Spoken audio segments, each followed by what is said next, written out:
சில பேர் அமைச்சர்கள் சொல்வதை கூட கேட்பதில்லை. முதல்வர் விருப்பத்திற்கு மாறாக செயல்படுவதை கூட பார்க்க முடிகிறது. தமிழ்நாடு அரசு படிப்படியாக மதுக்கடைகளை மூட வேண்டும், முற்றாக மதுவை ஒழிக்க வேண்டும் என்பதுதான் இந்த மாநாட்டின் முக்கியமான கோரிக்கை. நம்முடன் விடுதலை கட்சி தலைவரும் எம்பியுமான திருமாவளவன் நம்முடன் இருக்கார். சார், அக்டோபர் 2 மாநாட்டை நடத்துறீங்க. அந்த மாநாடு நடத்துவதன் மூலமா முழுமையா மதுவிலக்கு அமல்படுத்த முடியும்னு நினைக்கிறீங்க?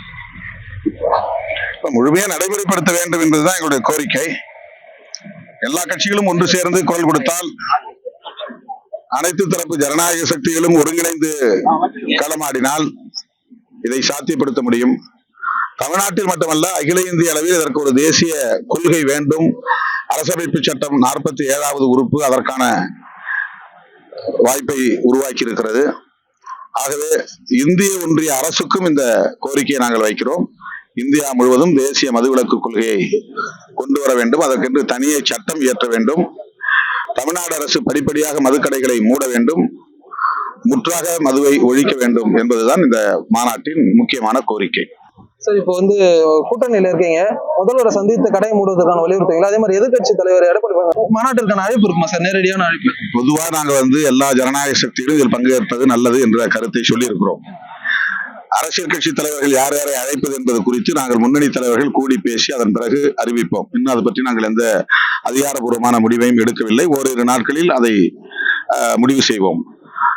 முதல்வர் அவர்களை ஏற்கனவே நாங்கள் சந்தித்து இது பற்றி பேசியிருக்கிறோம். மீண்டும் அவர் தமிழகம் திரும்பிய பிறகு, இந்த மாநாடு முடிந்த பிறகு இதை ஒரு கோரிக்கை மனுவாக கொண்டு போய் முதல்வரிடம் கட்டாயமாக சமர்ப்பிப்போம். தமிழகத்தில் IPS IAS அதிகாரிகள் வலதுசாரிகளுக்கு ஆதரவாக செயல்படுவதாக MP ரவிக்குமார் அவர் தனியார் துறை வச்சுப்பட்டார். அதை நீங்க எப்படி பாக்குறீங்க? நீங்க ஆதரிக்கிறீங்க?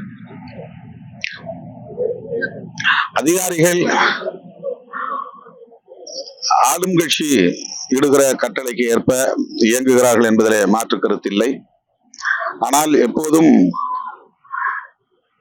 பெரும்பான்மையான அதிகாரிகள் ஆளுங்கட்சிக்கு ஆதரவாகவும், சில அதிகாரிகள் ஆளுங்கட்சி நிலைப்பாட்டுக்கு எதிராகவும் செயல்படுவதை கடந்த 30 ஆண்டுகளில் களத்தில் நேரடியாக கண்டிருக்கிறோம்.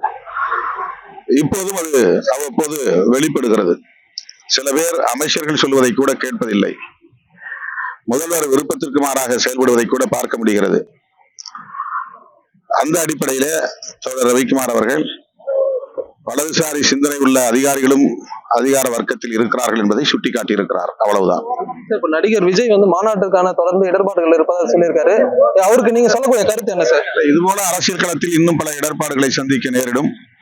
இதை ஒரு இடர்பாடாக பார்க்க தேவையில்லை. அவர் திட்டமிட்டவாறு மாநாட்டை வெற்றிகரமாக நடத்த வேண்டும். அவருக்கு என்னுடைய வாழ்த்துக்கள்.